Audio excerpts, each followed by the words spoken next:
Here's how to crop a video in CapCut.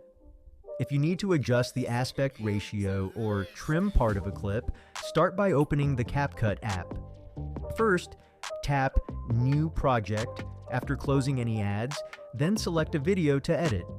There are two ways to crop.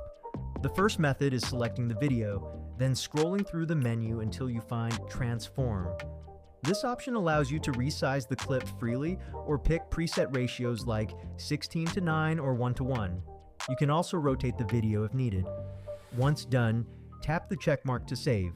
However, if you want to change the entire project's aspect ratio, tap the back arrow twice, then choose Aspect Ratio. Select 16:9 or another format, and your video will adjust to fit.